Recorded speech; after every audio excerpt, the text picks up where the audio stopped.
Ya, alhamdulillah hari ini kita menyelesaikan laporan pertanggungjawaban pelaksanaan APBD 2024. Kita sudah DPRD Kota Surabaya sudah melakukan pembahasan di berbagai komisi, kemudian juga di fraksi sendiri kita juga sudah menyampaikan sehingga ada 9 ya, ada 9 catatan yang kita berikan kepada pemerintah kota agar nanti pada 2025 dan seterusnya, termasuk saat ini sedang dibahas RPJMD 2025-2029, harapannya catatan-catatan kita ini menjadi tolak ukur untuk keberhasilan APBD di tahun-tahun berikutnya. Bagaimana sikap fraksi PKS menghadapi masalah Ya, ya, jadi ada 9 catatan itu. Di antaranya yang pertama terkait dengan infrastruktur. Di tahun 2024 ada 1,3 triliun yang tidak tercapai dari pendapatan, sehingga belanja termasuk infrastruktur juga banyak yang tidak bisa dikerjakan di 2024.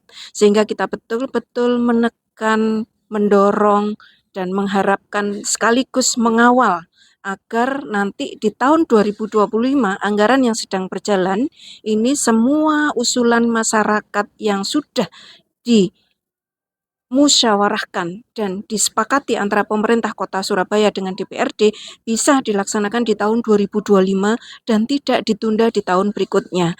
Harapannya selesai putus di tahun 2025 sehingga 2026 betul-betul melaksanakan hasil musrenbang yang outputnya di tahun 2026. 2024-2025 diharapkan selesai. Usulan masyarakat semua dikerjakan di tahun 2025. Itu yang menjadi salah satu atensi dari fraksi PKS Kota Surabaya, termasuk juga amar putusan MK terkait dengan pendidikan gratis baik di pendidikan dasar baik untuk sekolah negeri maupun swasta yang saat ini APBD Kota Surabaya alhamdulillah sudah mengampu baik untuk pendidikan negeri maupun beasiswa untuk pendidikan dasar sekolah swasta. Kita namun di data websitenya Dignas itu masih ada angka-angka masyarakat yang masih belum tercover sehingga harapan kita tidak ada satupun warga kota Surabaya yang tidak mampu untuk mengenyam pendidikan dasar. Semuanya harus tercover dan semuanya harus selesai dengan APBD Kota Surabaya. Kemudian juga catatan-catatan yang lain terkait dengan kinerja pemerintah Kota Surabaya, terutama satu data, big data terkait dengan persil di Kota Surabaya yang sekarang kabarnya insya Allah di bulan Juni, Juli ini, Juli akan selesai, harapannya menjadi dasar bagi pemerintah kota untuk intensifikasi dan ekstensifikasi pajak.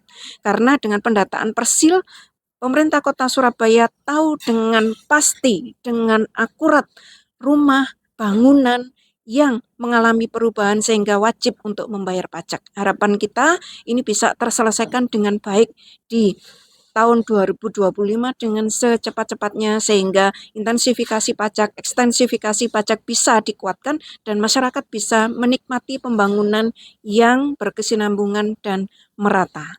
Kemudian juga kita menyoroti tentang bagaimana pemerintah Kota Surabaya dalam berkinerja sehingga konsep mulai dari perencanaan sampai dengan pelaksanaan monefnya betul-betul dilakukan secara tepat.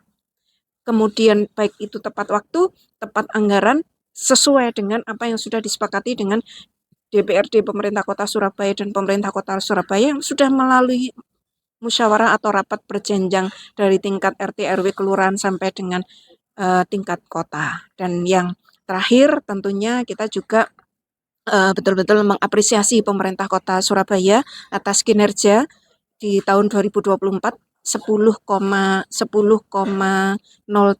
ya pendapatan pemerintah Kota Surabaya yang sebetulnya naik signifikan tapi 1,3 triliun tidak tercapai. Di sini perencanaannya yang mungkin perlu dikuatkan.